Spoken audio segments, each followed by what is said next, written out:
Before we start with the session, important announcement like आपको inform किया है कि अभी जो अगला session है that will be on effective communication. It will be really important because Amitabh has around 15 plus years of experience in corporate and basically is into training. So he will going to tell you exactly what we need to do for improvement of communication. So that will be very important, and he is associated with us. So there will be future lectures also. If in case आपके feedback के accordingly हम लोग उनके features lectures रखेंगे. And most important announcement is this Sunday we will be organizing an exclusive session for IPM, and the girl is Anusha Soni, is from IIM Indore. And the best part is Anusha has started her preparation with CLAT and then finally landed up into IPM Indore. So she will tell you. So this will be a very important session and entire discussion will be there. Officially आपको हम बताएंगे. There is a link already social media पे हमने अभी डाल दिया है. कल ही वो confirmation हुआ है. So वो आपको आज शाम तक एक link आ जाएगा. उसमें registration करना है. My request is those who will be appearing exams next year or after that next year, compulsory attend this session because you will come to know many things from the person itself.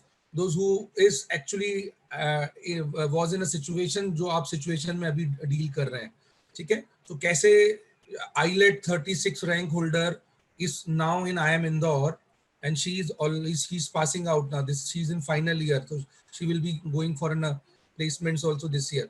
तो ये सब आपको discussion करेंगे. Compulsory attend कीजिए. एक बहुत अच्छा career option आपको समझ आता है एंड पैरेलली कैसे हमको आगे बढ़ना है ये भी समझ आता है. चलिए तो let us move to the today's session. I hope आपने इसको पढ़ के आया है बिकॉज ये डेफिनेटली गोइंग टू इम्पैक्ट मतलब इम्पैक्ट करने वाला है आप सभी को, हमें, आपको, हम सबको, ठीक है.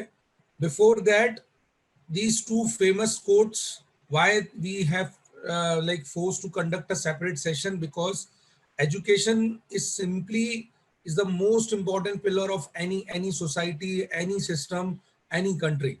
ठीक है. आज हम यूरोपियन कंट्रीज को हमसे आगे देखते हैं तो उसका एक बड़ा रीजन है उनका एजुकेशन सिस्टम हमसे काफी आगे है, ठीक है.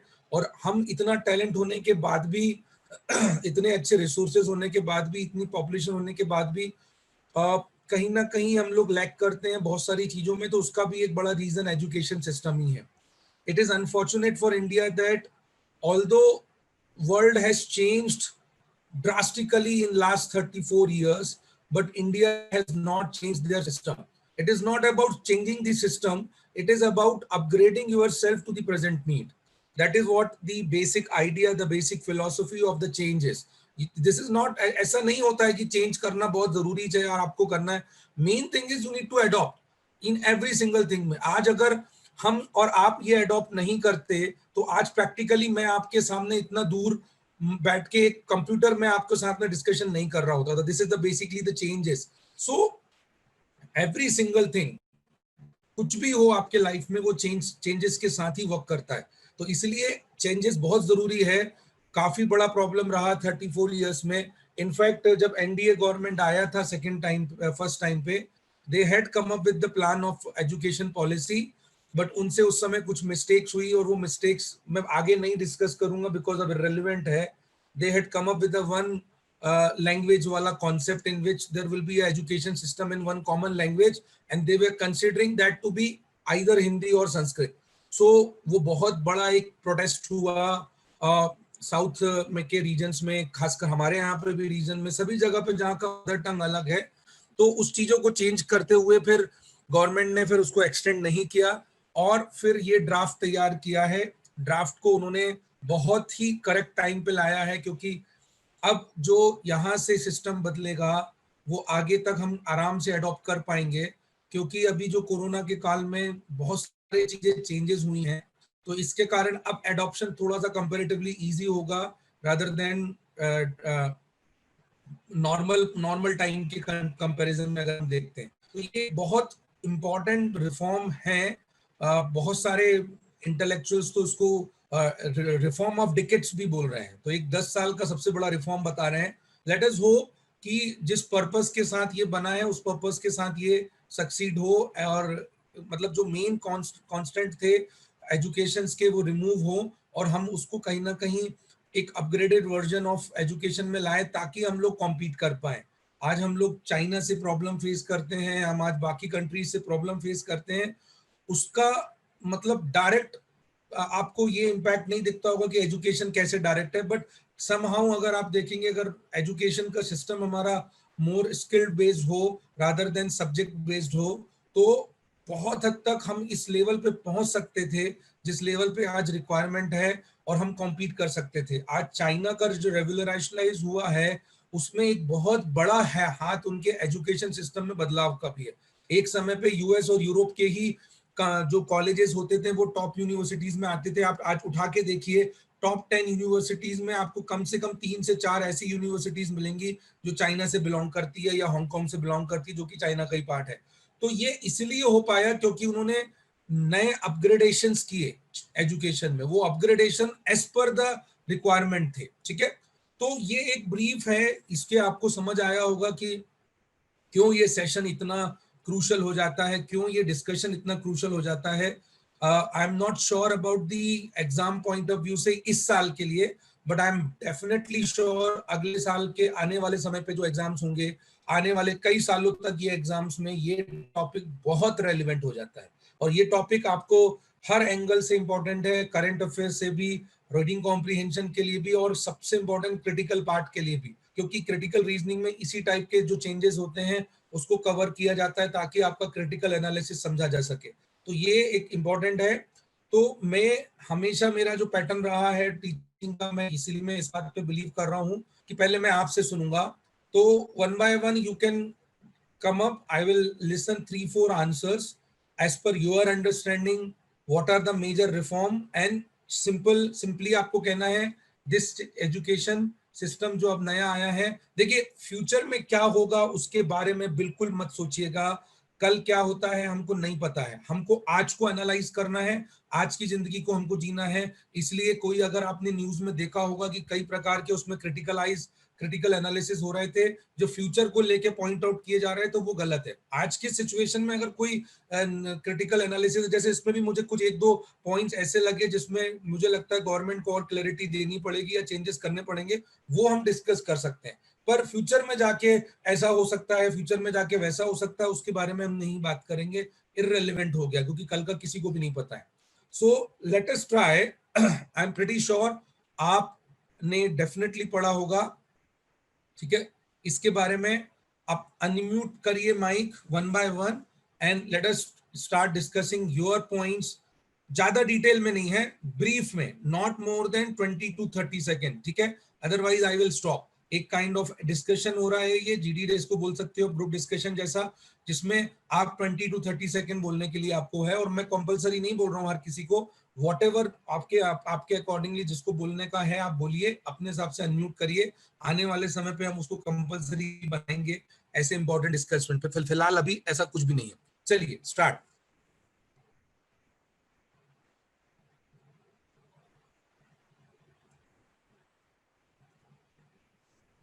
Sir, Ishta here. Ishita, yes beta, very good. Sir, the government has launched 5+3+3+4 policy, which was 10+2. And like there is no stream like arts, commerce, and science. Students can choose whatever subjects they want. Yeah, that's all. Okay, thank you so much, very good.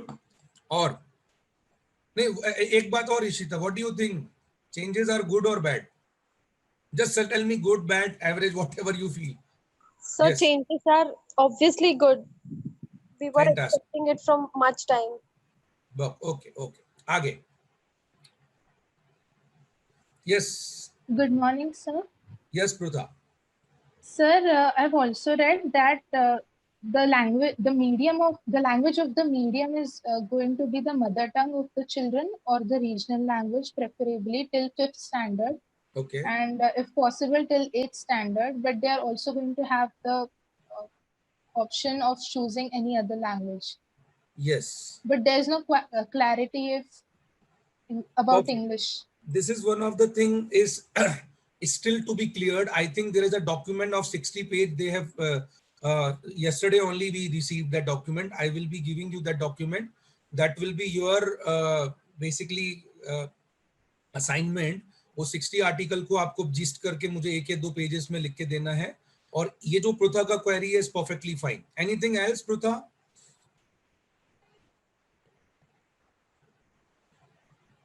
No, sir. Yes.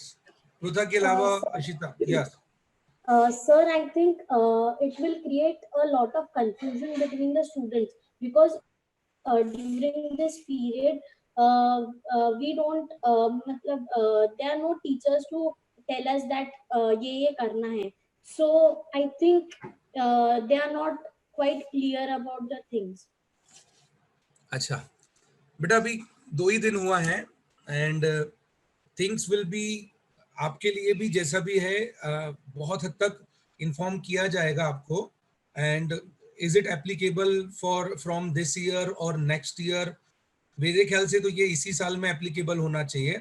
अगर applicable हो जाता है इस साल से तो आपको उसको क्लैरिटी मिलेगा. बट जिसने जो स्ट्रीम ले लिया उसको एज इट इज चलने वाला है. बदलाव पहले भी हुए हैं, आज भी होंगे, अभी भी होंगे और आगे भी होते रहेंगे. सो इसका ये नहीं मतलब है कि जो एग्जिस्टिंग वाले हैं वो आउटडेटेड हो जाते हैं, ऐसा नहीं है. ठीक है, तो उसमें चेंजेस जो भी रहेंगे वो बताया जाएगा श्योरली. कुछ तो हम लोग आज डिस्कशन कर रहे हैं, इसलिए भी ये सेशन रखा है. एंड सर क्योंकि एडमिशंस वगैरह हो गए हैं ना हर स्ट्रीम के, जैसे 11th स्टैंडर्ड के लिए एडमिशंस हो गए हैं. हाँ, तो फिर अब क्या मतलब? नहीं बेटा, उसमें कोई दिक्कत नहीं है. देखिए, मैं आप समझ रहा हूँ आपका कंसर्न क्या है कि दो स्पेशली जिन्होंने अभी 10th का एग्जाम दिया उनके मन में ये क्वेरी आ रहा होगा कि भाई मैंने तो कॉमर्स चूज किया था. तो आप समझिए, आपको जो चूज करना है वो आप चूज कर सकते हैं. इसमें एडवांटेज ये हो रहा है कि अभी क्या होता था, मैं आपको मेरा एग्जांपल लेता हूँ. मैं आपको मेरे को simple, I am talking about 99. आप लोग कोई बॉर्न नहीं हुए होंगे. 99 में I did my 10th and I was really good in maths. मेरा मैथ्स काफी अच्छा था, but I was really pathetic in science. Still मुझे साइंस की बहुत सी चीजें समझती नहीं है. मैं करंट अफेयर्स में पहले भी बोल चुका हूँ ये बात, because I have not taken science seriously.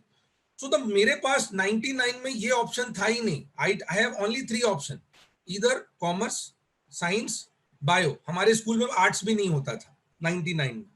अब मुझे अगर मैथ्स लेना होगा तो भी मैं मैथ्स नहीं ले पाता था. क्यों नहीं ले पाता था? क्योंकि मेरे पास कोई ऑप्शन ही नहीं था कॉमर्स. बाद में जाके ये ऑप्शन उन्होंने देना चालू किया कि कॉमर्स के साथ मैथ्स ले लीजिए, तो कॉमर्स के साथ कोई और सब्जेक्ट ले लीजिए. तो ये कहीं ना कहीं आप मान के चलिए एक नया रिफॉर्म इसलिए भी अच्छा है.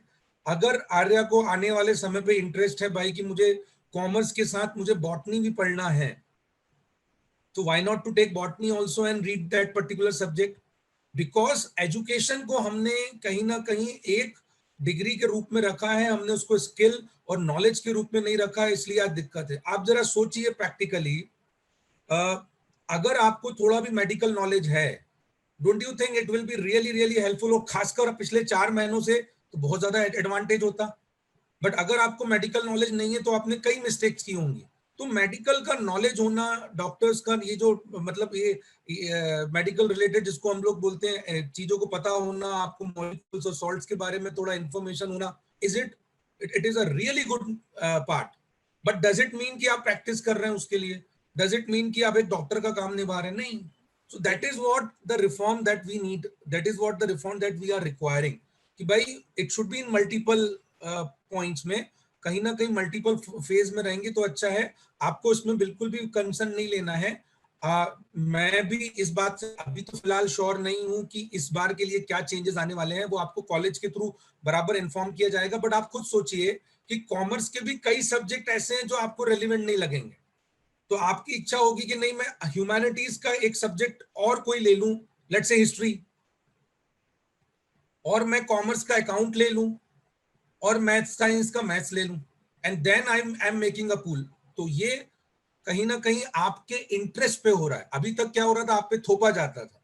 कॉमर्स मैंने भी पढ़ा है, बीकॉम मैंने भी किया है, 11th-12th मेरा कॉमर्स था. I have subjects like economics and accounts was fantastic. But जहां सब्जेक्ट्स आते थे उसमें कुछ स्पेसिफिक सब्जेक्ट ऐसे थे, जैसे लॉ का था, मर्केंटाइल लॉ का, और एक दो सब्जेक्ट ऐसे थे जो मुझे मेरे लिए रेलिवेंट नहीं लगते थे.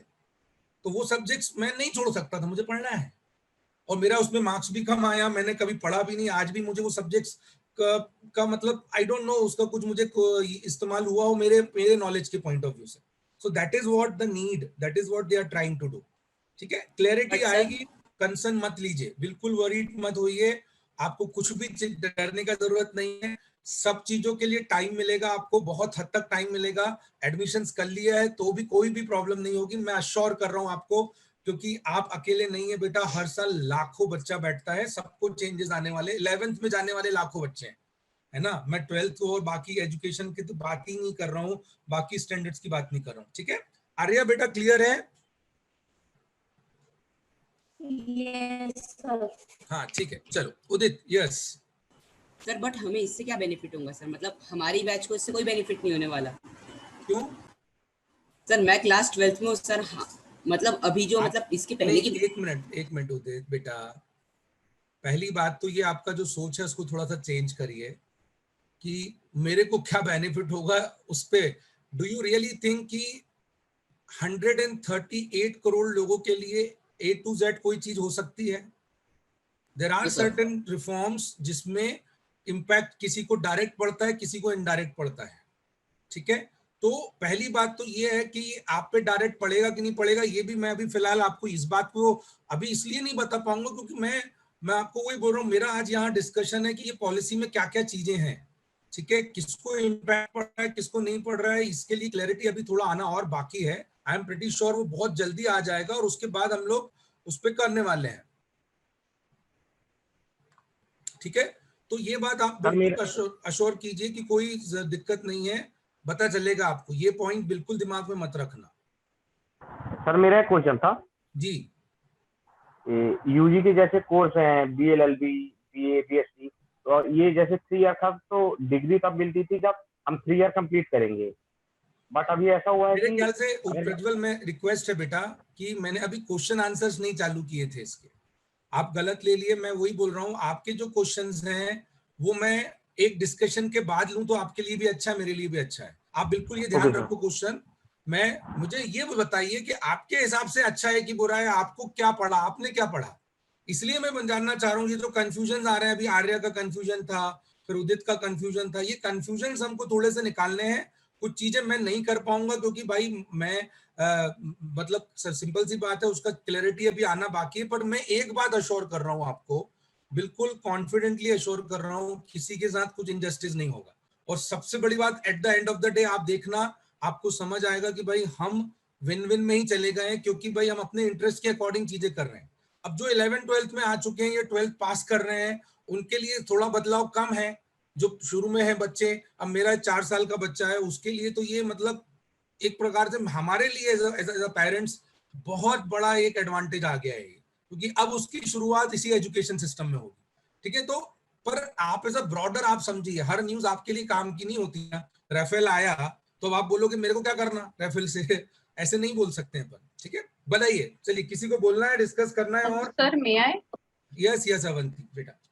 सर पहले जो CBSE, NCERT, NCET and all these three regulatory heads of education in India, no, now they all will be replaced by a single regulatory एक for मिनट higher. अवंती बेटा, CBSE is not a regulator, CBSE is a board. Okay, आपने CBSE जो बोला वो गलत है, उसको UGC बोलिए, एआईसीटी बोलिए, ये रेगुलेटर्स हैं. Perfect, Okay. मैं आपका बात समझ गया. UGC university grants commission, AICT is all India council of technical education, और एक दो और हैं, उनको मर्ज करके एक बनाया जाएगा. Yeah, so all of these are now will be replaced by a single Very regulatory. good. So there won't be any differences in the Conflicts. curriculum course and वो जो बहुत differences आते थे कि इन्हें ये सिखाया है, इन्हें ये नहीं सिखाया है, वो नहीं आएंगे. So it's a proof. ठीक है, फैंटास्टिक. जो कॉन्फ्लिक्ट्स जैसा अवंती ने बोला ना, मतलब हमारे यहाँ पे इतना ज्यादा कॉम्प्लिकेटेड चीजों को किया गया है. आप लोगों में से ज्यादातर जो लॉ पढ़ रहे हैं वो चीज समझते भी होंगे, जिन्होंने कि इतने सारे कॉम्प्लिकेशन बनाए हुए लॉज में, इतने कॉम्प्लिकेशन बॉडी स्ट्रक्चर्स किए गए हैं, तो ये रिफॉर्म्स बहुत जरूरी है। आप समझिए कि इतनी लड़ाइयाँ झगड़ा अपन आपस में नहीं कर सकते कि भैया ये ऐसा वो वैसा ये ऐसा। एक सिस्टम होना चाहिए, एक सिंगल सिस्टम होना चाहिए, जिसके बाद आप यूनिफॉर्मिटी पे चले जाएंगे इसमें। वेरी गुड, ये एक अच्छा पॉइंट है। सारे जितने भी बोर्ड्स हैं, टेक्निकल बोर्ड्स और जो रेगुलेटर्स है, यूजीसी, एआईसीटी और एक दो जो हैं, वो सब मर्ज होके कॉमन में आ जाएंगे, कॉमन रेगुलेटर बन जाएगा। ठीक है, और कोई point? Sir, Sir, board like exams will be हाँ, not given that much importance, and they will be conducted twice. So they can be conducted twice a year, like objective and descriptive. Boards के बारे में बोल रहे हैं मधुश्री आप? Yes, sir. हाँ, not that important की जगह अपन बोल दीजिए, उस पे बर्डन और प्रेशर कम करने के लिए आप लोग सभी लोगों में से सबने एक बोर्ड तो दिया ही है मिनिमम, किसी किसी ने 2 बोर्ड्स भी दे दिए हैं। ठीक है, तो ये जो बोर्ड्स का प्रेशर होता है और इसके चक्कर में जो पूरा इंटायर स्ट्रक्चर बदल जाता है, घर का माहौल और जो खत्म हो जाता है, वो कहीं ना कहीं इस पे प्रेशर को कम करने को दिया गया है। एंड एक और जो सिस्टम इसमें जो बुरा है हमारे यहाँ पे कि भाई आखिरी मोमेंट में हम लोग पढ़ते हैं, लास्ट मोमेंट पे हम लोग पढ़ते, तो वो भी खत्म किया गया। अब सेमेस्टर बेस्ड होगा, साल में 2 बार एग्जाम्स होंगे, दोनों का कॉमन, दोनों का स्कोर लिया जाएगा, ताकि कोरोना जैसी सिचुएशन दोबारा ना हो सके। 10th का रिजल्ट हमारे यहाँ एमपी स्टेट बोर्ड का आया, लास्ट ईयर 67% बच्चा पास हुआ था। एक साल में ऐसा क्या शिक्षा क्रांति आया कि 91% बच्चा पास हो गया। नागपुर का बात कर रहा हूं मैं, ये न्यूज़पेपर कल का न्यूज़ है, मैं बता रहा हूँ। तो ये एक बड़ा अनफॉर्चुनेट है। कोरोना के कारण ये बैच को तो भाई एक्सेट अटेंडेंट मिलना ही चाहिए, उसमें कोई डाउट नहीं है। आई एम नॉट पॉइंटिंग आउट कि किसी ने मेहनत किया नहीं किया, बट ये जो सिस्टम है ना, ये खत्म होना चाहिए और ये कहीं ना कहीं स्किल बेस्ड होना चाहिए, इसलिए भी ये सब उसमें किया जा रहा है भाई। यस, और कौन बोलना चाह रहा था, बोलिए। sir, लेकिन हाँ, मधुश्री का पहले कंप्लीट करते। यस मधुश्री बेटा। No, sir, only that much. ठीक है, हाँ, और बोलिए, और कौन? सर लेकिन बच्चों को बहुत ही ड्रास्टिक चेंज हो जाएगा, तो वो लोग ग्रास्प कैसे कर पाएंगे सभी बोर्ड्स का? नहीं आर्य, आप गलत सोच रहे हो बेटा, आप इतना टेंशन ले रहे हो, टेंशन मत लो। ठीक है, बिल्कुल टेंशन मत लो। Let me tell you one thing, drastic कोई चेंज नहीं आने वाला है। आप सोचेंगे कि आपका पूरा सब्जेक्ट उठा के बदल देंगे और फॉरेन एजुकेशन के जैसे हो जाएगा, ऐसा नहीं है बेटा। ये over the period of time होगा। आप मान के चलिए आर्य और जितने भी लोग यहाँ पर हैं 10th 11th 12th वाले, उन पे बहुत ज्यादा इम्पैक्ट नहीं पड़ने वाला है, बहुत ज्यादा इस पे इंक्लाइंड नहीं होने वाला है। ठीक है, आप इतना वरीड मत होइए, कोई टेंशन की बात नहीं है। आपके लिए और भी चीजें आसानी होंगी, अच्छा ही होगा। ठीक है, आप अकेले नहीं हो, मैं बार बार आपको बोल रहा हूँ, आपको ऐसा सोचना ही नहीं है कि मेरे साथ गलत हो रहा है। ठीक है, चलिए बताइए भाई। और So, हाँ, I also read in this new educational policy that they have emphasized on logical and analytical reasoning and added coding from class 6th only. Yes, इसका भी रिक्वायरमेंट था बेटा, बहुत बड़ा रिक्वायरमेंट था, क्योंकि यही मैं आपको बोल रहा हूँ। चाइना, आपको थोड़ा सा ना, मैं अनफॉर्चुनेटली मेरे को माफ कीजिए इस बात के लिए, मैं बार बार चाइना का नाम लेता हूँ, क्योंकि बट मुझे ऐसा लगता है कि वही एक ऐसा नेशन है जिसको हम कंपेयर कर सकते हैं। We can't compare ourselves with European nation and US, they are far ahead. China में जो रेवोल्यूशन आया पिछले 20 सालों में एजुकेशन का, मालूम उसका रीजन क्या था? यही रीजन था, वो अपने बच्चों को कोडिंग और ये स्किल बेस्ड जो ट्रेनिंग है ना, वो बचपन से दे रहे हैं। आज उनके यहाँ सिस्टम आप देख लीजिए, आज पिछले 20-25 सालों में जो रिफॉर्म्स किए, आज उसका रिजल्ट है, वो हमसे कितने आगे निकल गए हैं हर चीजों में।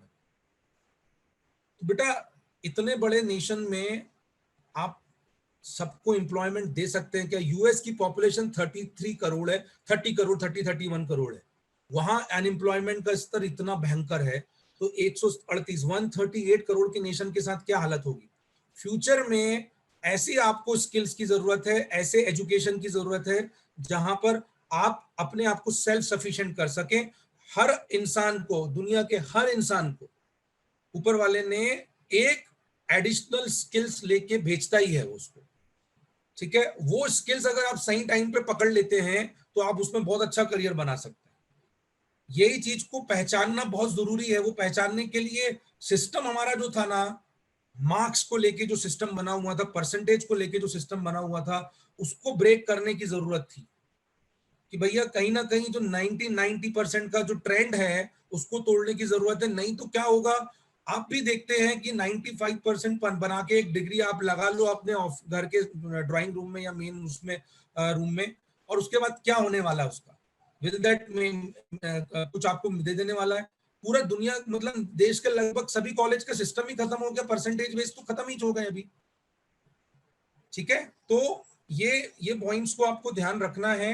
ये जो कोडिंग पढ़ाने का डिसीजन है ये बहुत अच्छा है, और ये आपके लिए ऑप्शनल है, ऐसा जरूरी नहीं है। और ये इनिशियल लेवल पे 6 स्टैंडर्ड पे आएगा। अगर आपका इंटरेस्ट रहा तो उसमें कंटिन्यू करिए, नहीं रहा तो मत करिए continue. That is what the point is, this is what the main point जो इस एजुकेशन पॉलिसी में है, कि ये आपके इंटरेस्ट पे डिपेंड करता है।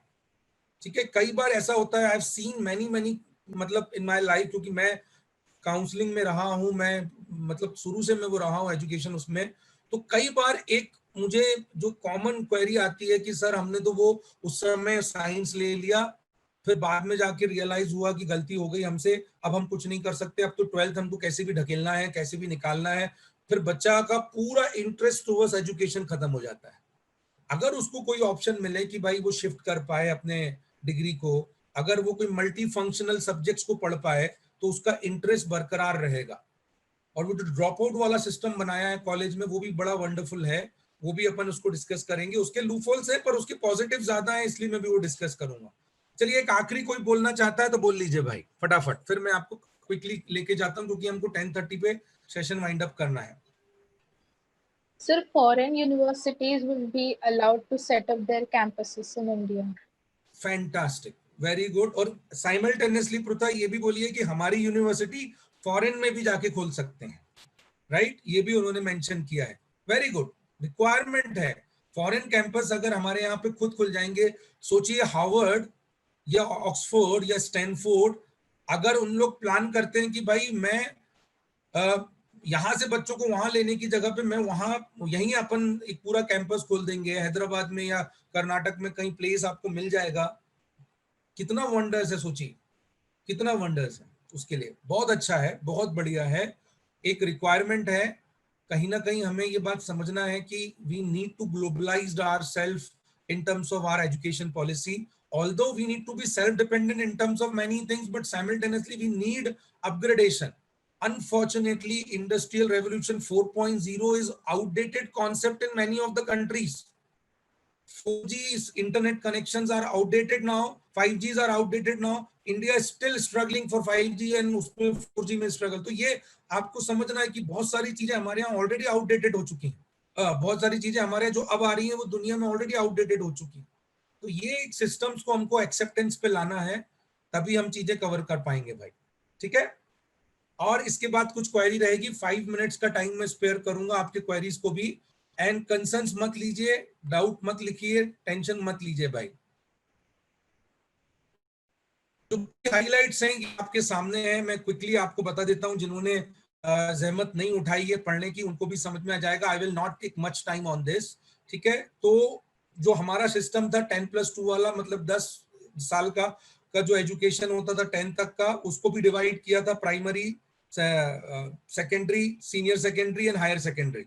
Primary is up to 5, secondary is 6 to 8, senior secondary मतलब 9th and 10th, and 11th 12th को हायर सेकेंडरी का दर्जा मिलता था। इसलिए एसएससी आपको डिग्री मिलती है 10th की, वो इसलिए मिलती है क्योंकि आपने एसएससी क्लियर किया, मतलब सीनियर सेकेंडरी कवर कर लिया। जब 12th की डिग्री पास कर लोगे तो हायर सेकेंडरी का डिग्री मिलता, मतलब 11th 12th आपने पास किया। तो ये 10+2 का सिस्टम था, और इस सिस्टम को उन्होंने मतलब डिमोलिश किया है, खत्म किया है, ताकि उसको हम लोग सेग्रीगेट कर पाए। There are many candidates, many बच्चे ऐसे हैं जो मतलब कहीं ना कहीं पूरा एजुकेशन नहीं कर पाते हैं, तो उनको अलग अलग लेवल पे बांट दिया। अगर किसी ने प्री स्कूल तक किया है तो भाई उसको उस तरीके का सर्टिफिकेट मिला है, मिड स्कूल किया है, हाई स्कूल किया है, और 12th ऑनवर्ड्स ग्रेजुएशन को उन्होंने दर्जा दे दिया है। ठीक है, तो इससे क्या होगा कि सिस्टम में थोड़ा सा फ्लेक्सिबिलिटी आएगी। फ्लेक्सिबिलिटी आने का एक एडवांटेज ये होगा कि जो ड्रॉप आउट्स हैं, जो कहीं ना कहीं बहुत हद तक क्लियर नहीं हो पाते हैं थॉट्स के लिए, ड्रॉप आउट होने का एक बड़ा रीजन मैं आपको बता दूं, याद रखिएगा, ड्रॉप आउट होने का एक बड़ा रीजन है इंटरेस्ट, और इंटरेस्ट लैक करने का बड़ा रीजन है गलत डिसीजन।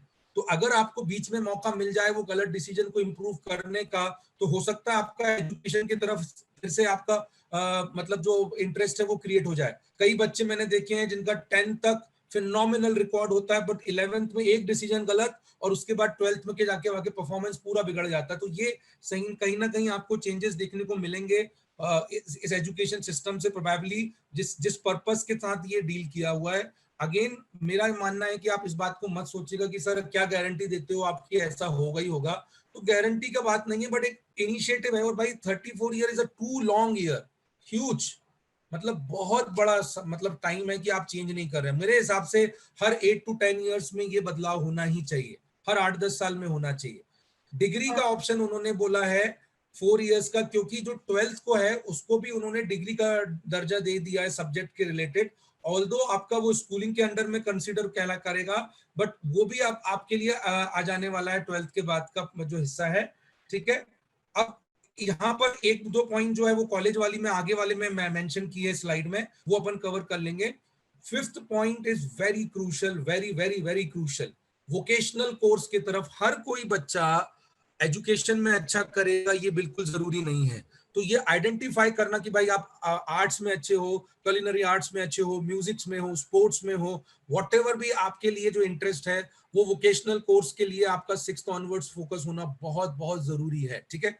8th ऑनवर्ड्स आप सब्जेक्ट चूज कर सकते हैं आपके इंटरेस्ट के, ये फ्लेक्सिबिलिटी की मैं बात कर रहा हूं। तो 8th ऑनवर्ड्स आपको पता होना चालू हो जाएगा 8 to 11th में कि आपको सब्जेक्ट कैसे चूज करना है, ठीक है। ग्रेजुएशन कोर्स के लिए आपको बोला गया है कि will have a major and minor exam, मतलब जो रहेंगे बहुत क्रूशियल है। वंस अगेन बेटा, मैं ग्रेजुएशन किया हूं, आपके पापा मम्मी किए हैं, आप उनसे इस बात को डिस्कस करना, वो आपको श्योरली ये बात बताएंगे कि ग्रेजुएशन में हमें कई बार ऐसा होता था कि ये क्यों पढ़ रहे हैं हम लोग, कुछ सब्जेक्ट में मजा आता था, कुछ में बिल्कुल नहीं आता था, और फिर कहीं ना कहीं हमको दूसरों को देखता था यार तेरा ये सब्जेक्ट बहुत अच्छा है। तो जब आप मेजर एंड माइनर का पॉइंट आएगा तो ये बहुत बहुत इंपॉर्टेंट है भाई, ध्यान रखिएगा। आप देखते हैं बड़े बड़े दुनिया के इकोनॉमिक्स जो हैं, कई बड़े बड़े इकोनॉमिक्स, आप अगर आप एग्जांपल लेंगे रघुराम राजन साहब भी, तो वो लोग साइंस स्टूडेंट्स हैं, बट वो इकोनॉमिक्स बन गए, इकोनॉमिस्ट बन गए, ठीक है। इकोनॉमिस्ट क्यों बन गए हैं वो लोग? क्योंकि उनका साइंस के साथ साथ उनका जो पूरा इंटायर नॉलेज था, उनका जो पैशन था वो इकोनॉमिक्स की तरफ था। Raghuram Rajan is a classical example. आप देखिए, तो वो इकोनॉमिक्स क्यों है? क्योंकि उसने पढ़ा, बट ऐसा बहुत ही रेयर होता है। ये रेयर को खत्म करना है। बहुत सारे लोगों के लिए ऐसा होना चाहिए कि आप एक साइंस वाले होकर भी आप इकोनॉमिक्स पढ़ रहे हो, आप हिस्ट्री पढ़ रहे हो, आप आर्ट्स पढ़ रहे हो।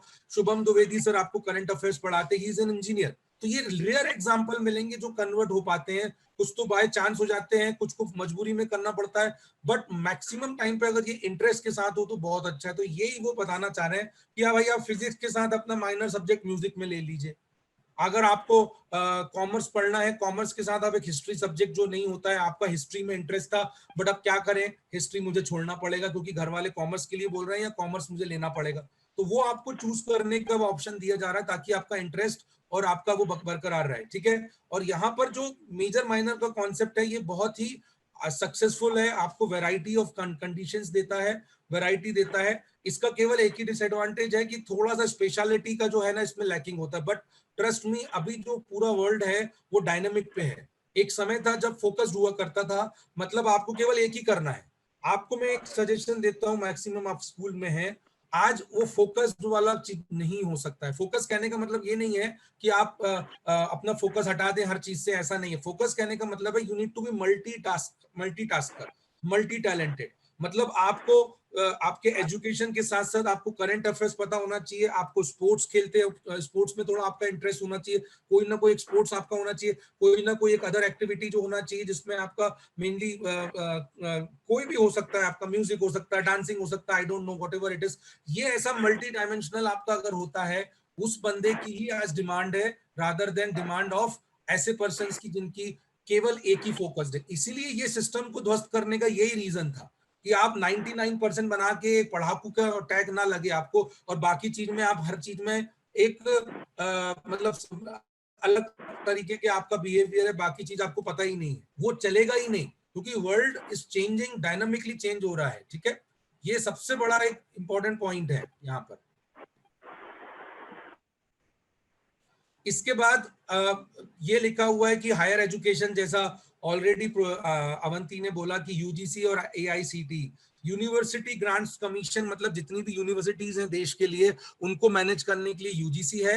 एआईसीटी जो है all India council of technical education है। अब ये दोनों भी आपस में हमेशा से लड़ते रहे हैं, ठीक है, कुछ ना कुछ चेंजेस करते रहे हैं, और कहीं ना कहीं all India council of technical education और जितने भी अलग अलग प्रकार के जो बोर्ड्स हैं, ये सब अलग अलग, इनका आपस में बहुत कॉन्फ्लिक्ट्स रहा है सिस्टम में। वही 10वीं का बच्चा, वही 11वीं का बच्चा हिस्ट्री में कुछ और पढ़ रहा है, वही 11वीं का बच्चा हिस्ट्री में कोई दूसरा कोई बच्चा कुछ और पढ़ रहा है। तो ये चेंजेस जो थे उसको कहीं ना कहीं बदलाव करना है, एक सिस्टम होना चाहिए लगभग, तो उससे चीजें बहुत आसान हो जाएंगी भाई। ठीक है, university, private, open, deemed, vocational have a same grading. तो यही मैं बोल रहा हूँ कि अभी ग्रेडिंग सिस्टम बहुत अलग है। अब बीइंग अ रिक्रूटर, एक जॉब अगर मुझे देना है तो मुझे उस सीवी को एनालाइज करना पड़ेगा कि भैया उसने 10th 11th और 12th कहाँ से किया, 10th 12th में उसका सिस्टम क्या था, उस सिस्टम के क्या क्या क्या चेंजेस थे, क्या क्या थे, क्योंकि मैं दूसरा बच्चा जो 12th में किया हुआ उससे और इसको कंपेयर कर तब तक नहीं कर पाऊंगा जब तक उन दोनों को सेम सिमिलर लेवल पे मैच ना कर पाऊं। हो सकता है एक बंदे के 99% हो, बट उसका सिस्टम ऑफ एजुकेशन जो था वो उतना स्ट्रांग नहीं था, क्योंकि अलग अलग रेटिंग सिस्टम है, और दूसरे वाले का हो सकता है 75 हो। कहने को तो लगता है कि 75 वाला भैया उससे कम है 99 वाले से, बट उसके बाद पता चलता है जब नॉलेज की बात की जाए, उसके स्किल्स की बात की जाए, तो 75 वाले के पास ज्यादा है। तो कहीं ना कहीं ये चेंजेस होने चाहिए कि एक ग्रेडिंग सिस्टम हो। ग्रेडिंग सिस्टम एक होने से चीजें थोड़ा सा स्ट्रक्चर्ड होंगी, ये मुझे ऐसा पर्टिकुलरली लगता है। ठीक है, इसके बाद ये जो ट्रेनिंग के लिए टीचर ट्रेनिंग बोर्ड जो बनाया गया है, ये एक और बड़ा प्रॉब्लम मतलब हमारे कंट्री का रहा है। हमारे टीचर्स को एक तो आउटडेटेड सिलेबस है, और उसके बाद टीचर्स की ट्रेनिंग आउटडेटेड है, मतलब वही सिस्टम चल रहा है पुराना वाला, वही ऑर्थोडॉक्स सिस्टम चल रहा है। ये चीज आपने फाइंड किया होगा कि टीचर्स अपग्रेडेड नहीं है। इसमें मैं आपको बोलूं, बीइंग अ टीचर, मैं ये बात जानता हूं, देखो हमारा तो प्रोफेशन है, मैं खुद का प्राइवेट रन करता हूं, तो मेरी तो ये रिक्वायरमेंट है कि मुझे अपग्रेडेड होना है, मेरे लिए तो कोई ऑप्शन ही नहीं है। But I have seen many teachers जिनका मेनली करियर ही पूरा एबॉलिश हो गया because of this rate system जो आ रहा है, अभी ऑनलाइन प्लेटफॉर्म्स आया, तो वो कहीं ना कहीं चेंजेस उनको भी देना जरूरी है। उनकी गलतियां नहीं है, क्योंकि कॉलेजेस और स्कूल में जहां वो पढ़ाते हैं वहां पे ऐसा अपग्रेडेड बोर्ड नहीं है, सिस्टम नहीं है जिससे टीचर्स को चेंज हो सके, मतलब अपग्रेड किया जा सके, उनकी स्किल्स की जा सके। तो ये सेटअप किया जाएगा, इसके भी एग्जाम्स होंगे, और उस एग्जाम्स के बेसिस पे टीचर्स को रेटिंग मिलेगी, और उसके बेसिस पे आने वाले समय पे आपको टीचर्स मिलने वाले हैं। तो ये भी टाइम लेगा बेटा, ये कोई एक दिन का एक्टिविटी नहीं है कि आज बोला आप सर मैडम ने, मतलब पोखरियाल साहब ने बोला आज, और कल परसों से 3-4 दिन के बाद से 10 दिन के बाद से ये स्टार्ट हो गया। It will take time, 2-3 years, तो पूरा एक सेटअप में जाने वाला है। स्लोली स्लोली आपके अंदर मर्ज होगा। तो देश में लगभग आप मान के चलिए जितनी अमेरिका की पॉपुलेशन नहीं है उससे ज्यादा बच्चे हमारे यहाँ पढ़ते हैं। ठीक है, आप अगर पोखरियाल साहब जो एचआरडी मिनिस्टर है, नया नाम एचआरडी मिनिस्ट्री का शिक्षा मंत्रालय है, तो शिक्षा मंत्रालय को अगर आप देखेंगे, उनके जो मिनिस्टर, उन्होंने एक बात क्लियरली कही कि 33 करोड़ से ज्यादा तो यहाँ बच्चे हैं पढ़ने वाले, उतनी तो पॉपुलेशन नहीं है यूएस की इंटायर। तो ये कहीं ना कहीं चेंजेस लगेगा, रिक्वायरमेंट होगा जो आने वाले समय पे आपको दिखेगा। इसके बाद basic learning programme will be created to governments of parents to teach children up to 3 year in home. तो जो बेसिक जो आप देखेंगे 3 साल तक के लिए इसके कुछ प्लेटफॉर्म्स वो लोग तैयार करने वाले हैं। प्लेटफॉर्म्स मतलब पेरेंट्स को, जो पेरेंट्स हैं जिनका नया कोई बॉर्न बेबी होगा, तो उनको उनके लिए अलग अलग प्रकार के आर्टिफिशियल इंटेलिजेंस बेस्ड एप्लीकेशंस और गवर्नमेंट के पोर्टल्स होंगे, और वहां पर वीडियोस और उस तरीके से किए जाएंगे कि आपका बच्चा अगर 1 साल का हो गया तो उसको कौन कौन सी लर्निंग एक्टिविटीज आनी चाहिए, 2 साल का हो गया, अभी 12 महीने से 14 महीने का हो गया, 13 महीने का हो गया, तो वो लर्निंग एक्टिविटीज क्या आनी चाहिए। ये घर बैठे आप 3 साल तक उस बच्चे को अपग्रेड करो, ताकि 3 इयर्स पे जब वो आता है और उसको स्कूल में जब भेजा जाता है तो वो चेंजेस उसमें ऑटोमेटिकली एक्सेप्ट करने में रहे, और उसका मन जो उसका नॉलेज है वो रहे। क्योंकि क्या होता है, कई बार आपने देखा होगा पेरेंट्स ध्यान नहीं दे पाते हैं, कहीं बहुत ज्यादा पैम्पर्ड क्रिएट होता है, स्कूल जाने के टाइम पे उसको बहुत डिफिकल्ट होता है। और वो लर्निंग फेज में अगर स्टार्टिंग में उसकी लर्निंग लो हो गई तो फिर उसकी को कंटिन्यूटी रहती है और वो कंटिन्यूटी चलता है, फिर आप उसको डम कैंडिडेट की कैटेगरी में डाल देते हैं। हम लोग क्या कह देते हैं, ये जो हमारा सिस्टम है ना, एजुकेशन सिस्टम, उसको बोल देते हैं कि बच्चा डंप है, एजुकेशन उसका उतना अच्छा नहीं है। तो ये कहीं ना कहीं चेंजेस मिलेंगे। Multiple entry and multiple exit जो है ये बहुत इंपॉर्टेंट, बहुत ही इंपॉर्टेंट है। मैं कई कई ऐसे एग्जांपल्स देखे मेरे करियर में जो फर्स्ट ईयर में एडमिशन लेने के बाद आगे नहीं बढ़ पाए, सेकेंड ईयर में एडमिशन लेने के बाद आगे नहीं बढ़ पाए। हमारे यहाँ हमने कई ऐसे स्टूडेंट्स थे जो जिन्होंने इंजीनियरिंग किया but due to certain condition वो आगे कंटिन्यू नहीं कर पाए। अब नहीं कर पाए तो वो लोग क्या कहलाते हैं, किसी ने 3 साल की इंजीनियरिंग कर लिया बट वो 4थे साल का नहीं कर पाया, तो वो क्या कहलाएगा, वो 12th छाप कहलाएगा। हमारे यहाँ पे 12th पास बोलते हैं उसको, 12वीं पास हो तुम बोले। ये जो सिस्टम है ये बहुत हर्टनिंग है, बहुत ही हर्टनिंग है। मेरा ये कहना है कि आप जब कंप्लीट नहीं करते हैं तब तक आपको कंप्लीट डिग्री ना मिले वो ठीक है, बट इन्होंने ये जो बात बोली है कि मल्टीपल एंट्री मल्टीपल एग्जिट, मतलब फर्स्ट ईयर के बाद आपको एक सर्टिफिकेट मिल जाएगा, फिर उसके बाद डिप्लोमा मिल जाएगा और कंप्लीशन ऑफ डिग्री के बाद आपको पूरा का पूरा एक कंप्लीशन जब आप कर लोगे कोर्स तो आपको डिग्री मिल जाएगी, ठीक है। तो ये multiple entry and multiple exit बहुत इंपॉर्टेंट है।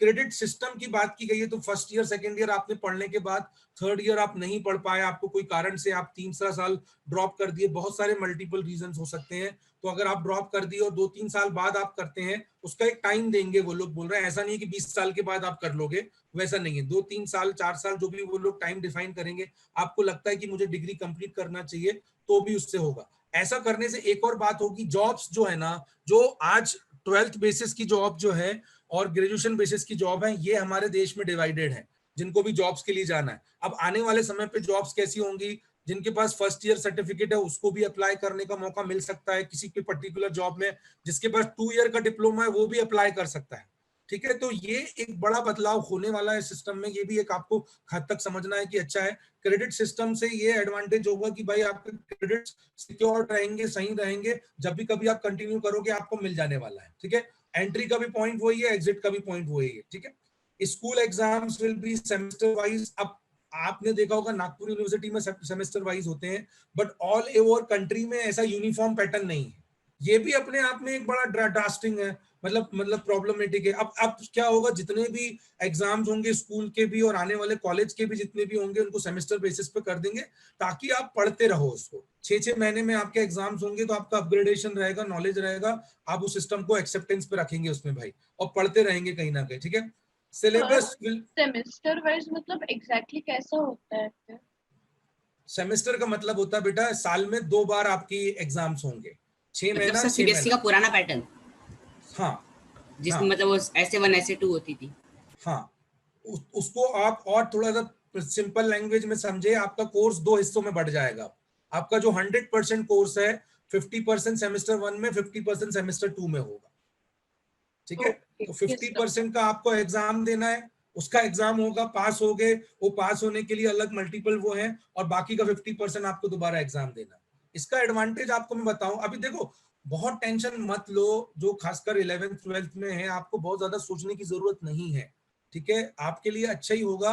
आप ध्यान रखना, अब सिस्टम थोड़ा सा और प्रॉपर हो रहा है, चीजें हो रही हैं, इसलिए इनिशियली हमको दिक्कत होता है। एक सिंपल सा एग्जांपल लो, आप एक चप्पल खरीद के लाते हो अपने लिए, ठीक है, ये नरेंद्र मोदी जी ने एग्जांपल दिया था, वही एग्जांपल मैं दे रहा हूँ। एक आप छोटा सा एग्जांपल, एक चप्पल खरीद के लाते हो, डे 1 से क्या वो कंफर्टेबल रहती है क्या आपकी? बिल्कुल नहीं रहती है।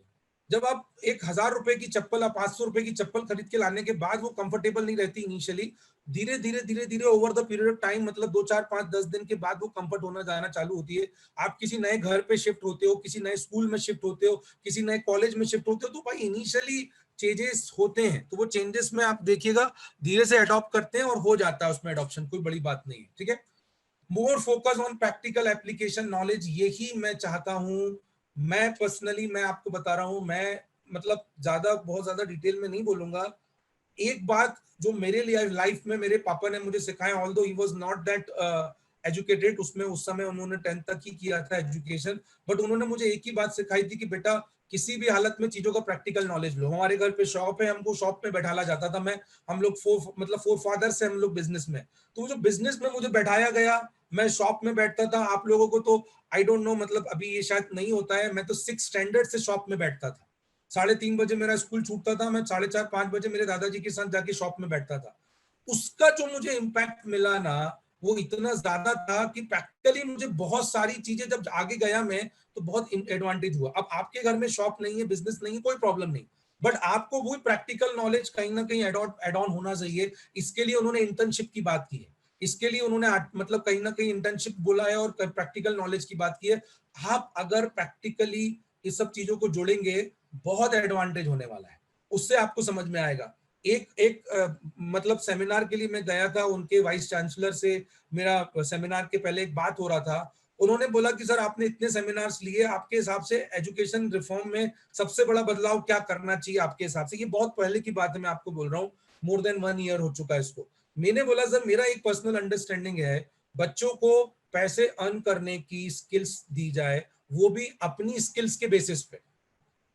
बच्चे अगर खुद की स्किल बेसिस पे पैसे अर्न करने की कोशिश करेंगे, भले ही वो 100 रुपए महीना भी क्यों ना हो, जो कि आपका दिन का खर्चा हो सकता है, बट अगर आप 100 रुपए महीने के लिए भी स्किल्स के लिए आप जाओगे ना, अपने आप देखिएगा आपका अपग्रेडेशन होगा। और जो शॉप वाले हैं वो ये चीज ऑलरेडी करते हैं, जिनका शॉप है, बिजनेस है, वो ऑलरेडी करते हैं। तो बट हर किसी का तो शॉप और बिजनेस नहीं है, तो कहीं ना कहीं आप समझिए, अगर आपका है, पहला सजेशन मेरे लिए आपके लिए है कि अगर आपका फैमिली बिजनेस है, कंपलसरी उसको आप थोड़ा सा पार्टिसिपेट करिए, भले आधा घंटे का टाइम निकालिए, रोज का 1 घंटे का निकालिए।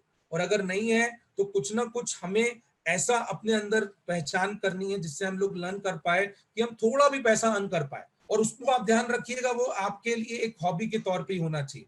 अभी आप पैसे कमाने लायक नहीं है, पैसे कमाने के लिए प्रॉपर सिस्टम होता है, एजुकेशन होता है, ठीक है? तो वो आपके मन में पैदा हुआ, बहुत बड़ा एडवांटेज होगा। आपको स्किल्स की जरूरत पड़ेगी, और जब वो स्किल्स की जरूरत पड़ेगी ना, तब आपको रियलाइज होगा कि मैं ये अच्छा कर सकता हूँ, मैं वो अच्छा कर सकता हूँ, मैं ये बुरा कर सकता हूँ, मेरा ये बुरा है तो मैं ये नहीं करूंगा, मैं अच्छा ये कर सकता हूँ तो मैं यहाँ देख सकता हूँ। और उसमें ट्राई करो कि कुछ अर्न कर पाए। जैसे मैं आपको बताऊं, मैं बचपन से ही, मुझे नहीं पता, मेरे को नहीं पता क्या था, मुझे पढ़ाने का बहुत ही ज्यादा शौक था। मेरे खानदान भर में कोई नहीं पढ़ाता, सब बिजनेस वाले हैं, हम लोग सब अलग पूरे के पूरे बिजनेस वाले हैं, पर मुझे पढ़ाने का शौक था। तो पढ़ाने का शौक था तो मैं what I used to do is, मैं अपने दोस्तों को पढ़ाता था, छोटे भाई को पढ़ाता था, और कहीं ना कहीं और ऐसे ही पढ़ा दिया करता था, कुछ नहीं।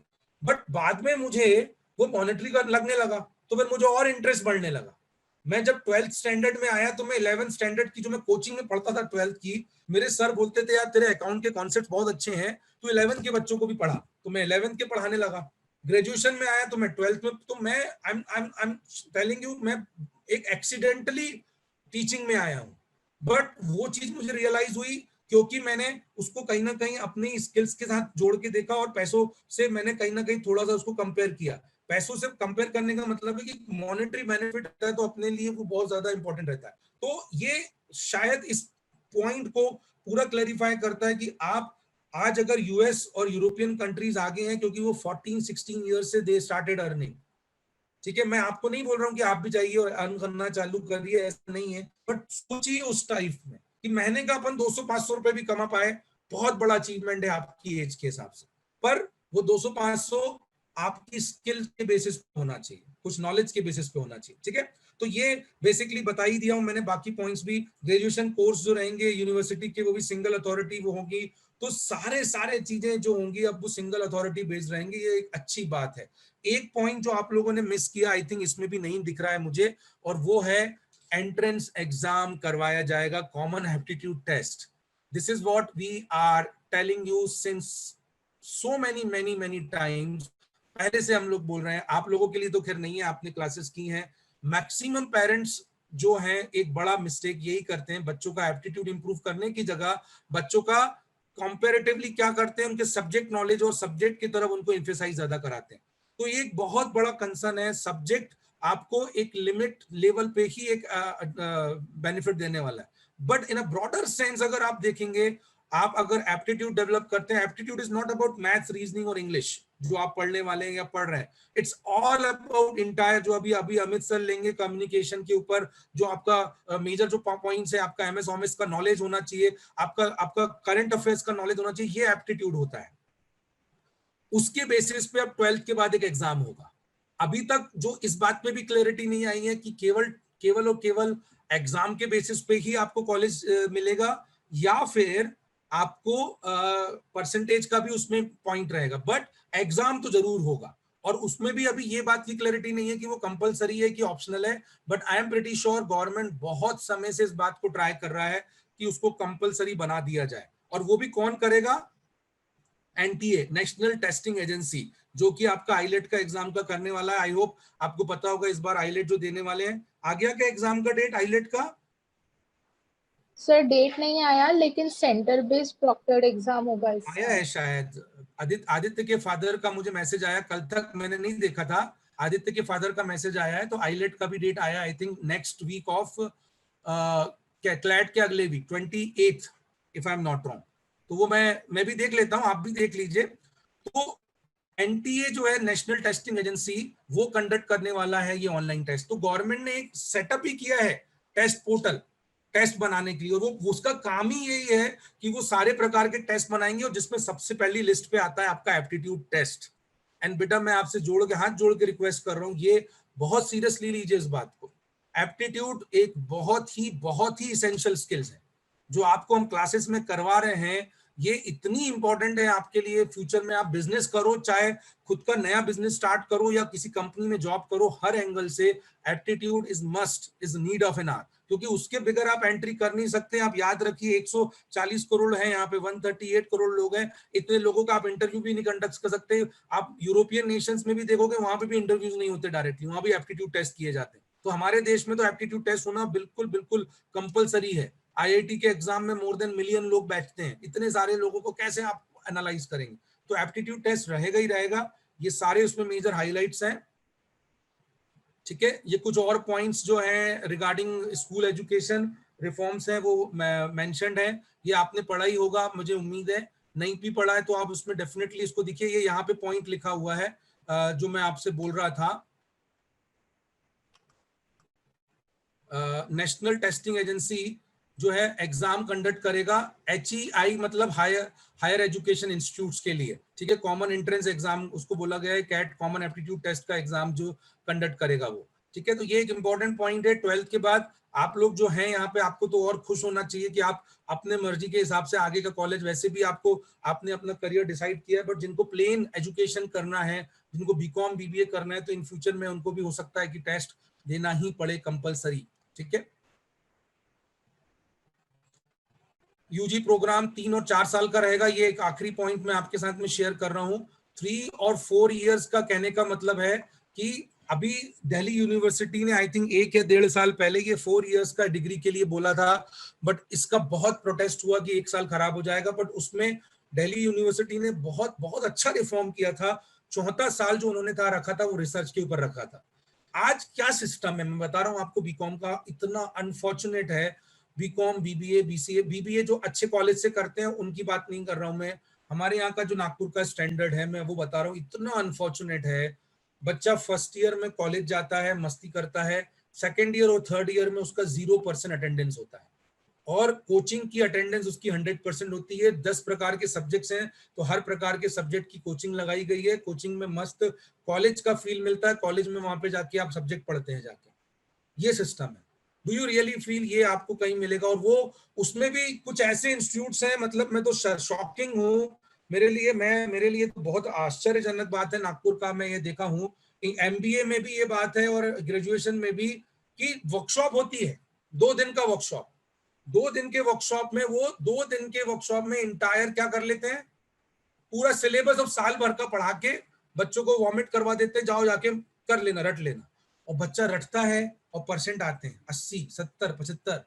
ये एक अनफॉर्चुनेट सिस्टम है, ठीक है, जिसको कहीं ना कहीं रोकना बहुत जरूरी है, बहुत जरूरी है। तो गवर्नमेंट इसी के पास पर्पज से अभी जो उन्होंने ऑप्शनल रखा है, क्योंकि फिर से 4 साल कर देते तो दिक्कत होगा, बट ये बिल्कुल होगा, आप मान के चलिए 4 साल कंपलसरी हो जाने वाला है, ठीक है।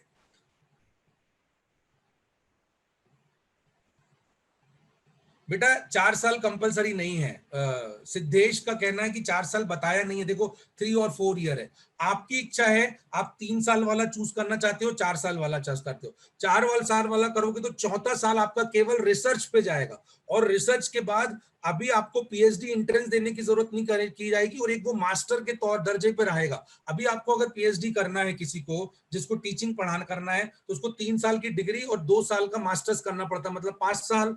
बट अगर आपको 5 साल नहीं करना है, आप 4 साल वाला डिग्री लीजिए, चौथे साल में जो रहेगा 3 साल का पूरा रिसर्च रहेगा, और इंटायर रिसर्च का सिस्टम आपको बताने वाले हैं। ठीक है, एमफिल ये बहुत बहुत जरूरी था, ये हटाना बहुत ही जरूरी था, अच्छा हुआ इन्होंने ये हटा ही दिया। ये मास्टर ऑफ जो एजुकेशन रिलेटेड जो था, ये हटाने के बाद इन्होंने कम से कम, ये कंपलसरी था एमफिल आजकल एजुकेशन सिस्टम में जाने के लिए। आप सोचिए, डिग्री कंपलसरी है ना कि स्किल्स, उसके रिसर्च कंपलसरी नहीं है बट उसके मार्क्स कंपलसरी है आपको पढ़ाने के लिए। तो सोचिए अभी तक क्या चल रहा था आपके लिए। आप भी जब मार्क्स कैसे आते हैं, बट अगर उस बंदे का नॉलेज अच्छा है, स्किल्स अच्छी है, उसके पास हो सकता है मार्क्स कम ज्यादा हो, तो उससे कोई मतलब नहीं है। मैं आपको वही कह रहा हूं, तो ये खत्म करना जरूरी था। ये सारी चीजें मेरे हिसाब से बहुत अच्छी हैं, और ये आप एक ऐसा रिफॉर्म देख रहे हैं जिसमें शायद ही कोई बहुत ज्यादा ऑब्जेक्ट करता हुआ दिख रहा होगा। ठीक है, दैट्स इट मेरे तरफ से। चलिए 1-2 क्वेरीज में ले सकता हूं आपसे, बताइए। शॉन की बेटा, कॉलेज का पैटर्न क्या मतलब है? इस बात का पैटर्न वगैरह कुछ भी ऐसा नहीं बदलेगा। आप टेंशन उस बात को मत लीजिए कि आपका कॉलेज का पैटर्न क्या होगा। अभी 12th में हैं, 12th आपने एग्जाम दिया है यदि, तो आपका केवल फोकस होना चाहिए कि भाई अपन अपने एंट्रेंस एग्जाम की तैयारी करें। आपके जैसे लाखों बच्चे हैं, सबको एक जैसा पैटर्न मिलेगा, एक जैसा सिस्टम मिलने वाला है। अब अगर मान के चलिए आप सिम्बोसिस से जाना चाहते हैं और इकोनॉमिक्स में करना चाहते हैं, तो वहां आपको एक ऑप्शन मिल सकता है कि भाई इकोनॉमिक्स के साथ साथ आप और कोई सब्जेक्ट भी ले लीजिए। और ये चीज स्टार्टिंग के लिए कंपलसरी नहीं है। अगर सिम्बोसिस वालों ने इसको एक्सेप्ट नहीं किया तो वो नहीं करेंगे, चलेगा, उसको छोड़ दो, उसमें कोई बड़ी प्रॉब्लम नहीं है, वो आपको बताया जाएगा। Will state and central board B same? State and central board भी सेम, उसको सेम लाने का ही पैटर्न है उदित। उसी के लिए ही ये ट्राई किया जा रहा है कि सेंट्रल और स्टेट बोर्ड को वो एक कॉमन प्लेटफॉर्म पे ले आए, ताकि ये कंफ्यूजन ना रहे कि भैया 10वीं बोर्ड है, 10वीं आप सीबीएसई बोर्ड से हो, 12वीं स्टेट बोर्ड से हो, उसी के टच पे है।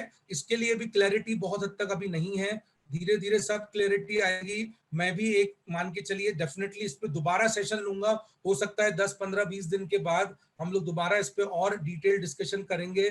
जो मेन आपके कंसर्न्स आ रहे हैं, कॉलेज पैटर्न क्या रहेगा, एग्जाम कॉलेज पैटर्न, तो बेटा वो क्वेश्चन आपको पूछना ही नहीं चाहिए, उसको छोड़ ही दो, इग्नोर ही कर दो, बहुत ज्यादा उसमें दिक्कत नहीं आएगी। वो बाद में सबके लिए सब जैसा ही हो जाएगा, और आप सबके साथ एक जैसे ही पढ़ने वाले हो। कॉलेज में सभी चीज नहीं रहेगी, तो आपको वही सब बताया जाएगा। भाई what do you think the policy will implement this year or next year? मेरे हिसाब से इसी साल का इम्प्लीमेंटेशन का उनका प्लान है, बट ऑन कंटेम्पररी बेसिस का मतलब हो गया कि वो पार्शियल आपको कंपलसरी करेंगे, और पार्शियल उसमें आपके लिए पार्शियल कुछ चीजें कंपलसरी होगी और कुछ चीजों को वो ऑप्शनल रखेंगे आने वाले कुछ समय तक। जैसे पृथका ने एक बताया था कि 10वीं तक, सॉरी 5th स्टैंडर्ड तक रीजनल लैंग्वेज पे एजुकेशन होगा, तो वो इनिशियली कंपलसरी हो ही नहीं सकता है। ठीक है, पॉसिबल ही नहीं है। अभी मैं एक हिंदी साइडर हूँ, मेरा बच्चा जो स्कूल में जाता है अभी नागपुर में है, तो उसको मराठी हम लोग सिखाते हैं, करवाते हैं, बट वो कंपलसरी एकदम मराठी में स्टडी नहीं कर पाएगा। तो ये धीरे धीरे over the period of time होंगी, तो सारी चीजें नहीं लगेंगी, बट उसका रिफॉर्म्स स्टार्ट हो जाएंगे। जो चीजें आप पे डायरेक्टली इंपैक्ट नहीं करती, जैसे बोर्ड्स, AICT, UGC, ये तो कल से ही बदल जाएंगे, मान के चलिए खत्म उनको।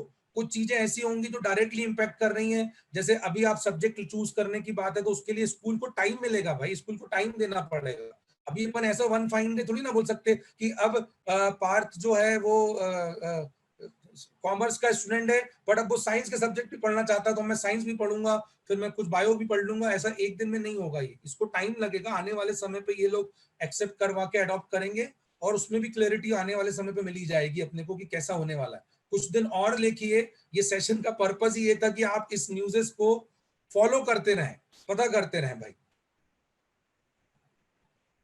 यस वैमन, ये एक इंपॉर्टेंट न्यूज है बेटा, बहुत बहुत बढ़िया। 6% ऑफ द जीडीपी पे अब फोकस। यही तो मैं बोल रहा हूं कि ये सब बातें, जो ये बात मैं भी मिस कर गया कि गवर्नमेंट ने जो अपना एजुकेशन बजट है वो ट्रमेंडसली इंप्रूव कर दिया है, 6% of GDP. Now imagine 3 trillion dollar GDP है आपका, $3 ट्रिलियन का 6% होता है 0.18 ट्रिलियन, मतलब लगभग $180 बिलियन एजुकेशन सिस्टम पे खर्च होने वाला है आने वाले समय पे। सर हर स्टेट को कंपलसरी कर दिया गया 6% जीडीपी पे सर, हर स्टेट को कंपलसरी कर दिया गया 6% जीडीपी के लिए यस में। Yes, it was earlier Ishita बेटा 2 to 3%, यहाँ 1.7%, यस लगभग ऐसे ही कुछ नंबर था। What exactly the purpose of academic bank of credit? Pritha, इसका मेन पर्पस ये है, पृथा का क्वेश्चन है, very good question. Academic bank of credit का पर्पस ये है कि अगर कोई ड्रॉप आउट होता है तो वो ड्रॉप आउट होने के बाद दोबारा कभी अगर ज्वाइन करना चाहता है तो उसने जो अपने एकेडमिक्स में जो क्रेडिट अर्न किए थे, और क्रेडिट यहाँ अर्न करने का मतलब आपके पढ़ाई से नहीं है अकेले, पढ़ाई के साथ साथ आपकी अदर करिकुलर एक्टिविटी, उसमें बोला गया है कि जो आपकी जो वोकेशनल कोर्स है उसकी एक्टिविटी को भी इस क्रेडिट सिस्टम में डाला जाएगा। तो हर ईयर में, और उसने उन्होंने बोला है कि रिपोर्ट कार्ड जो होगा वो आर्टिफिशियल इंटेलिजेंस बेस्ड होगा। आर्टिफिशियल इंटेलिजेंस मतलब सारी चीजों को आपको एनालाइज किया जाएगा, जिसमें ऐसी तक बात की गई है कि आप अपने आप को खुद को मार्क्स देंगे, साइमल्टेनियसली आपके फ्रेंड्स आपको मार्क्स देंगे, आपके टीचर आपको मार्क्स देंगे, और आपके सब्जेक्ट्स जो आप पढ़ रहे हैं उसके मार्क्स होंगे, आपने जो एक्टिविटी की है, पार्टिसिपेशन किया गया उस पे मार्क्स रहेंगे। सारे मार्क्सों को एक क्लब करके आपका एक artificial intelligence based report card तैयार किया जाएगा, और वो जो क्रेडिट आपने अर्न किया है उसको क्रेडिट बोला जाएगा। वो भले ही आप परसेंटेज के नाम पे रख लीजिए कि मान के चलिए आपने 80% सबका कंसोलिडेटेड अर्न किया है, तो आपका 80% जो क्रेडिट है वो सेव करके रखा जाएगा क्रेडिट सिस्टम में, ताकि इन फ्यूचर में मान के चलिए मैं नागपुर में था, मैंने ड्रॉप कर दिया और मैं चेन्नई शिफ्ट हो गया, अब चेन्नई से मुझे करना है तो चेन्नई में मैं वो क्रेडिट बैंक को इस्तेमाल कर सकता हूँ।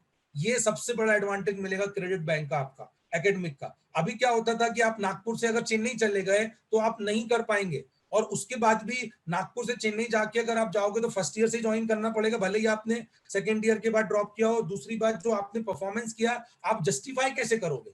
जस्टिफाई नहीं कर पाते थे, अब वो रिपोर्ट कार्ड जस्टिफाई करेगा कि मैंने साल भर एक्टिविटी में। एक चीज जो मैंने देखा, मेरे जैसे एवरेज जो बच्चे रहे हैं, मैं भी एवरेज ही रहा हूं, मैं 70-75% में, हालांकि उस समय का 70-75 I was third topper in my school, but तो भी 70-75% जैसे हम लोग जो एवरेज रहे हैं, हमेशा से हम लोगों को ये लगा रहता था कि भाई हम लोगों को जो 90% वाले हैं वो धकेल देंगे, कुछ भी हो जाएगा। बट ट्रस्ट मी, अगर आपके अंदर वो स्किल्स हैं और आपके अंदर वो है, और उसको अगर कोई रिपोर्ट कार्ड देने लगा तो फिर तो आपको दिक्कत ही नहीं ना।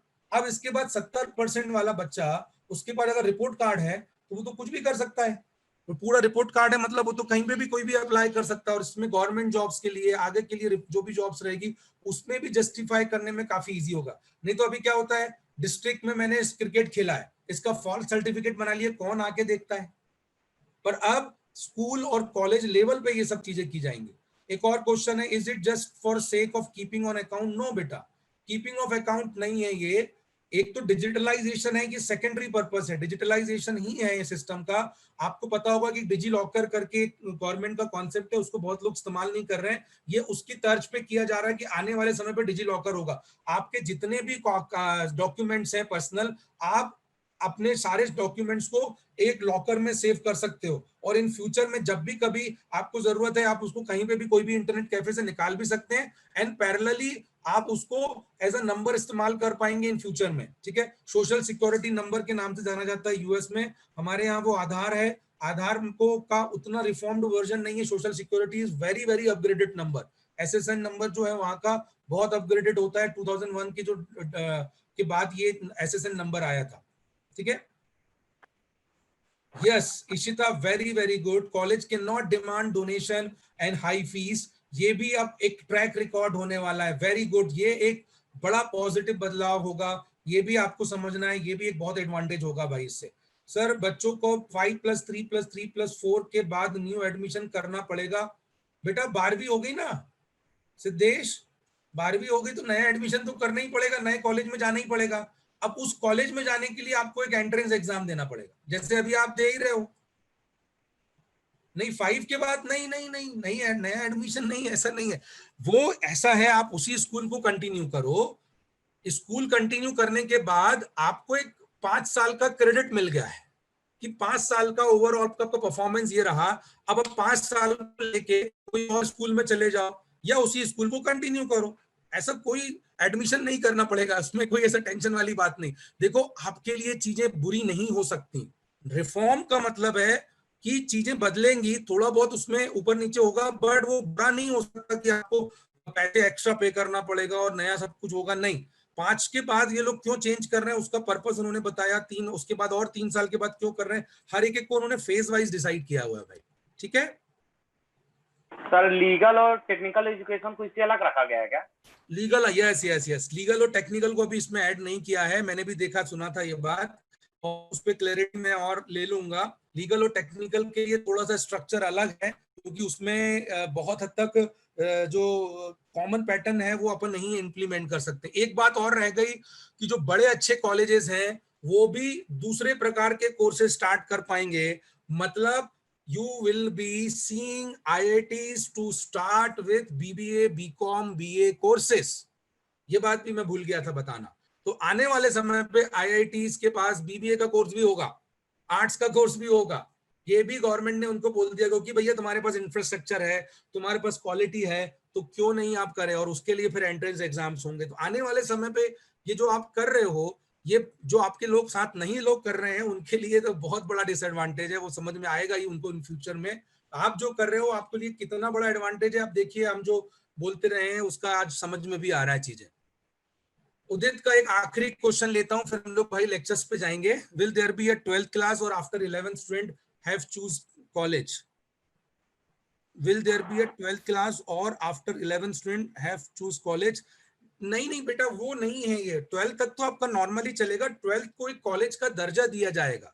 12th का जो स्टैंडर्ड है ना, उसको भी एक कॉलेज के दर्जे में कहलाया जाएगा, मतलब 12th एंड ग्रेजुएशन के 3 साल मिला के 4 साल की डिग्री आपको बताई जाएगी। ऐसा बाकी ऐसा कुछ भी नहीं है। 12th आप जहां से कर रहे हो वही करेंगे। 12th आपका बोर्ड रहेगा, बोर्ड का सिस्टम उन्होंने बता दिया कि बहुत कॉम्प्लिकेटेड नहीं करेंगे। 12th को बहुत क्रेडिट बेस्ड मतलब वो नहीं करेंगे, उसमें ऑप्शनल चीजें भी होंगी, मतलब मल्टीपल चॉइस क्वेश्चन जो अभी हम लोग सिखा रहे हैं आपको, वो आपके सिस्टम में रहेंगी, प्लस पैरेलल आपके साथ में बाकी चीजें भी इसमें एडेड रहने वाली। तो ये 12th आपका एज इट इज ही रहने वाला है, मुझे नहीं लगता इसमें कुछ ऐसा बहुत। सर ये हमारे लिए नहीं पूछ रहा हूँ, मतलब जो जैसे सर अभी जो स्टूडेंट्स 5th या 6th स्टैंडर्ड में होंगे, उनको सर 11th में बोर्ड रहेगा, तो 11th के बाद उनकी कोई 12th क्लास रहेगी कि 11th के बाद डायरेक्ट वो 11th में बोर्ड रहेगा, ऐसा है क्या भाई? बाकी बताइए। No sir. प्रज्वल के अलावा और कोई बोलिए, 11th में बोर्ड रहेगा क्या? पढ़ा आपने? सर ठीक है, नो सर। यस यस बेटा, अभी समझो, एज इट इज रहेगा, आप कंफ्यूज मत होइए। 12th तक ही आपका एजुकेशन 5 + 3 + 3 + 4 काउंट करो कितना होता है, 15 साल। आप अभी भी 15 साल में कर रहे हो, काउंट करो जरा KG1 से, प्री नर्सरी, KG1, KG2 से लेके काउंट करते हुए जाइए। 12 साल की 12 और 3 साल के 3 वो सेम ही रहेंगे, उसमें कोई बदलाव नहीं। ठीक है, चलिए, that's it. I hope it is clear now. हमने क्लियर किया। मुकेश अंबानी जी को हम आज भी डिस्कस नहीं कर पाए, पिछले बार भी मैंने ट्राई किया था डिस्कस करने का, बट वो टाइम रह ही गया। I will surely discuss in the next lecture, है ना? क्लियर हुआ बहुत सारी चीजें? Yes Yes, sir. sir. जल्दी से यस और नो बताओ भाई। Yes Yes, sir. Yes,